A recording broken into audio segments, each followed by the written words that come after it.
தண்ணீர் தேசம். எழுதியவர் கவிஞர் வைரமுத்து. அத்தியாயம் 5. கண்விழித்து பாரடி என் காதல் தமிழே, இமை கொண்டு கண்ணுக்கும் கரம் கொண்டு முகத்துக்கும் இரட்டை கதவுகள் இட்டுக் கொண்டவளே. இப்போது வங்காள விரிகுடாவில் 30 கிலோமீட்டர் வேகத்தில் முன்னேறிக் கொண்டிருக்கிறோம். மேலே நீல வானம், நீல வானம். கீழே நீலக்கடல், நீலக்கடல். தண்ணீரில் அங்கங்கே வெள்ளை வெள்ளையாய் கவிதை எழுதும் கடற்காற்று. சரி சரி, கண் திறந்து பார், சமுத்திரம் உனக்கு கீழே. பிளாஸ்டிக் வலைகளின் மேலே நைந்து குலைந்து நலிந்து கிடந்தவள் விலக்கவில்லை விழித்திரைகளை. தலை சுற்றியது தமிழுக்கு. அவள் அடிவயிற்றில் மெல்ல மெல்ல பெரிதானதொரு குமட்டல் குமிழி. புதிய விருந்தாளிகள் வந்திருக்கும் புலங்காகிதத்தில் அலைமீன்கள் ஆனார்கள் மீனவர்கள். வராதவர்கள் வந்திருப்பதால் விழாத மீன்கள் விழும். நம்பிக்கை மொழி பேசி நடனமாடினார்கள். காதலர் தனிமைக்கு பின்பக்கம் தந்துவிட்டு முன்பக்க சுக்கான் அறையில் மொத்தமானார்கள். தன் சொற்பொழிவுக்கு கடல் கைத்தட்டுவதாய் கருதிய களிப்போடு இன்னும் அதிகமாய் ஓசையிட்டது விசைப்படகு.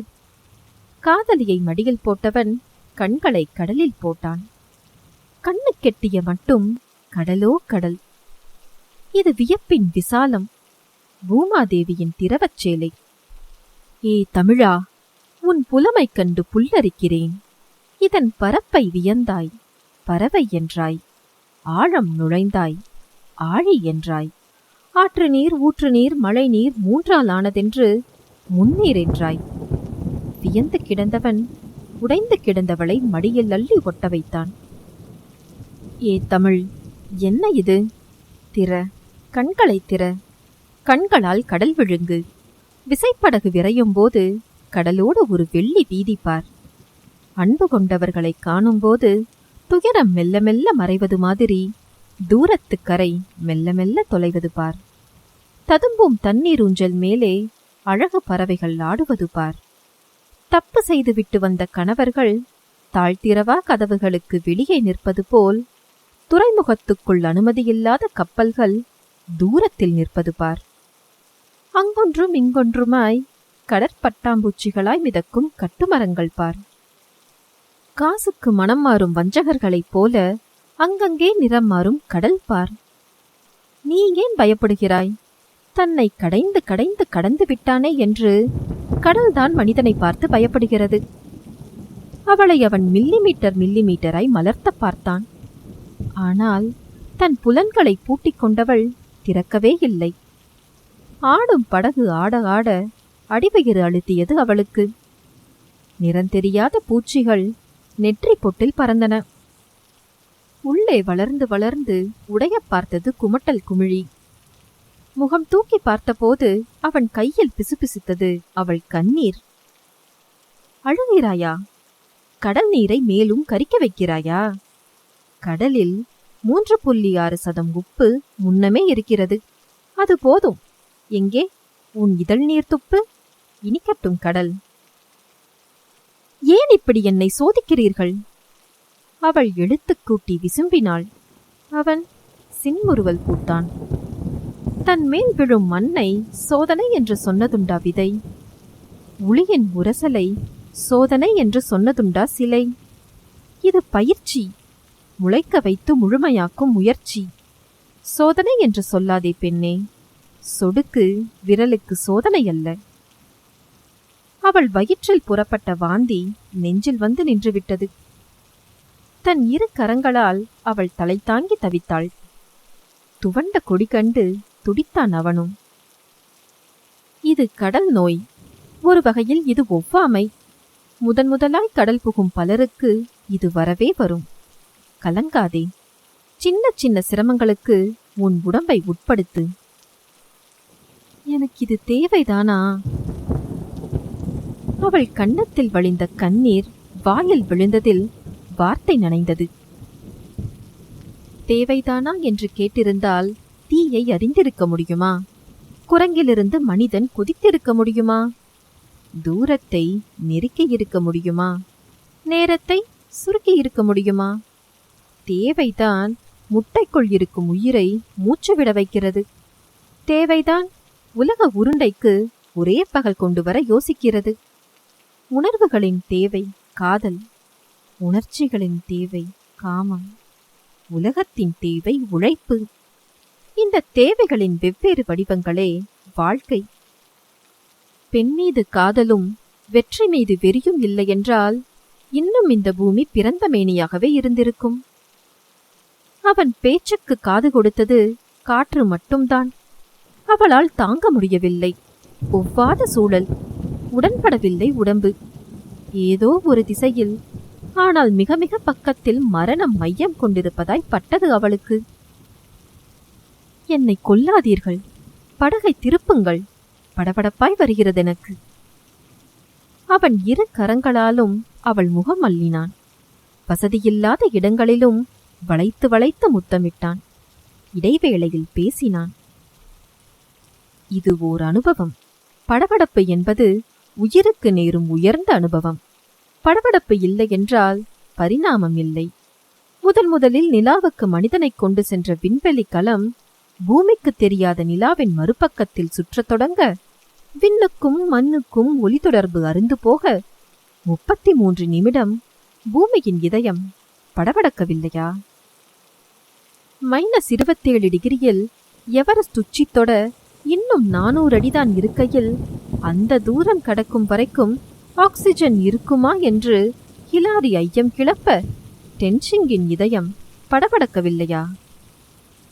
வடதுருவம் தொடும் முயற்சியில் 7 முறை விழுந்து, ஒவ்வொரு தோல்வியிலும் ஒரு விரல் இழந்து, 8ஆம் முறையும் தன் முயற்சி தொடர்ந்து, ஸ்லெட்ஜ் வண்டிகள் சிதறிப்போக, இழுக்கும் நாய்கள் இறந்து போக, இதுதானோ தன் கடைசி பயணம் என்று வெற்றிக்கு சற்று தூரத்தில் விரக்தியில் நின்றபோது எட்வின் ஃபியரியின் இதயம் படபடக்கவில்லையா?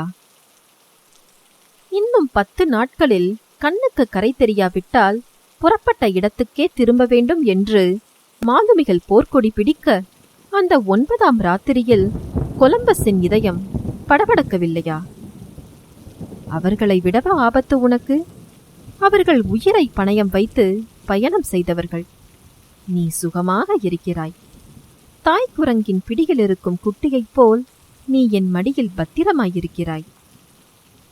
பதறி பதறி சிதறி போகாதே. எழு தமிழ், எழு. ஒரு பேரலையின் உசுப்பலில் விசைப்படகு ஆபத்தான ஆட்டம் ஒன்றாட, அந்த அதிர்வலைகள் அவள் உள்ளுக்குள் பரவி உசுப்ப, அவளுக்கு வந்துவிடும் போலிருந்தது வாந்தி. அவள் தரைமேல் மீனாய் வலைமேல் உருண்டாள். தாழாமல் துடித்தவளை தாவி எடுத்து, அவலம் கொள்ளாதே தமிழ், இது ஒரு அனுபவம் என்றான். வேண்டாம், எனக்கு இந்த அனுபவம் வேண்டாம். அவள் சட்டைப்பிடி துலுக்கி சத்தமிட்டாள். அவனோ இயேசுவின் மலைப்பிரசங்கம் மாதிரி அலைப்பிரசங்கம் ஆரம்பித்தான். பாவம், வயதுக்கு வந்த குழந்தை நீ. அனுபவங்களின் தொகுப்புதான் வாழ்க்கை. நம் வாழ்க்கை முறை தீர்மானிக்கப்பட்ட அனுபவங்களையே நம் மீது திணித்தது. யாருக்கோ நேர்ந்த அனுபவங்களை ஒப்புக்கொள்ளுமாறு நம் மீது துப்பியது. ஆகவே தாத்தாக்களின் நகல்களாகவே தமிழன் தயாரிக்கப்பட்டான். எனவே பல நூற்றாண்டுகளாக இந்த இனம் இருந்த இடத்திலேயே இருந்தது. சாதிக்கும் மூளை இருந்தும் சோதிக்கும் முயற்சி இல்லை. வாழ்நாளில் 66,000 லிட்டர் தண்ணீர் குடித்தான். ஆயுளில் 1/3 பங்கு தூங்கினான். 4 கோடி முறை இமைத்தான். 4.5 லட்சம் டன் இரத்தத்தை இதயத்தால் இறைக்க வைத்தான். 35,000 கிலோ உணவு, அதாவது எடையில் இந்திய யானைகள் 7 தின்றான். மரித்து போனான்.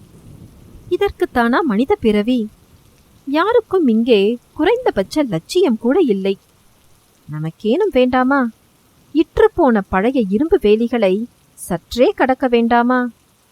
ரத்தம் பார்த்தாலே மயங்கிவிடும் ஒரு தலைமுறையை மீட்க வேண்டாமா? எழுந்து உட்கார். துன்பம் என்பது மனதின் பிரமை. மனதை மாற்று திசையில் ஆற்றுப்படுத்து. தும்மல், காதல், வாந்தி 3ம் வந்தால் அடக்கலாகாது. அதன் போக்கில் விட்டுவிடு.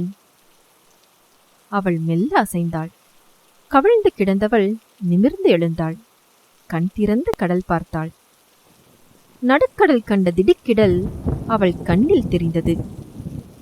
மூச்சு, நம்பிக்கை இரண்டையும் மெல்ல மெல்ல உள்ளிழுத்தாள். கடைவெளியில் ஆடிய கண்ணீருக்கு நங்கூரமிட்டாள். ஓங்கி அடித்த ஓர் அலை விசைப்படகின் விளிம்பு தாண்டி திடதிரவமாய் அவள் மீது விழுந்தபோது ஓவென்றலறினாள் ஓசையோடு. நன்றாய் நனைந்து விட்டாள். கலைவண்ணன் தொடாத பாகமெல்லாம் கடல் தண்ணீர் தொட்டுவிட்டது. ஓடி வந்தனர் உள்ளிருந்தோர். என்ன என்னவாயிற்று? பாண்டியும் இசக்கியும் படபடத்தார்கள். ஒன்றுமில்லை, அலை. உள்ளே ஓடிய சலீம் துவைக்க வேண்டிய ஒரு துண்டை துடைத்துக் கொள்ள நீட்டினான். பரவாயில்லை, கடல் நோய் கொண்டவர்கள் நனைந்தால் நல்லதுதான். இசக்கி அனுபவம் சொன்னான். தண்ணீர் சொட்ட சொட்ட தானே தலை தாங்கி தமிழ் ரோஜா அழுதாள். அதில் தண்ணீர் எது கண்ணீர் எது? கடல் மீன் அழுத கதைதான். ஒரு கண்ணில் பாசம், ஒரு கண்ணில் பரிதாபம். மீனவர் பார்வை நிலை குலைந்தவள் மீது நிலைத்தது. ஆவேசமாய் நிமிர்ந்தவள், இப்போதே கரை திரும்ப வேண்டும் என்றால் அழுத விழி துடைத்தபடி. மீன் விழுந்தாலும் விழாவிட்டாலும் மாலைக்குள் கரை சேர்ப்போம் என்றான் பாண்டி. அலைகள் இந்த படகு கவிழ்ந்து விட்டால்? கவிழாது. கவிழ்ந்தாலும் எங்கள் உயிர் கொடுத்து உங்கள் உயிர் காப்போம் தங்கையே. தடித்த எழுத்துக்களில் பேசினான் இசக்கி. விடவில்லை அவள். டீசல் தீர்ந்து விட்டால்? தீராது. 2800 லிட்டர் கொள்ளும் கலத்தில் 2000 லிட்டர் அடைத்திருக்கிறோம். நம்பிக்கை சொன்னான் பாண்டி. படகை திருப்ப முடியுமா முடியாதா? அவள் கரைக்கே கேட்குமாறு கத்தினாள். யாரும் பேசவில்லை. முட்டிக்கொண்ட 2 அலைகள் எட்டி மோத தஞ்சாவூர் பொம்மையாய் தலையாட்டியது படகு. அவள் வயிற்றுக்குள் வட்டமிட்ட குமட்டல் குமிழி வளர்ந்து வளர்ந்து நெஞ்சு கடந்து தொண்டை தொட்டு வெளியேறியது. அவள் வலையெல்லாம் நனைய பாந்தி எடுத்தாள்.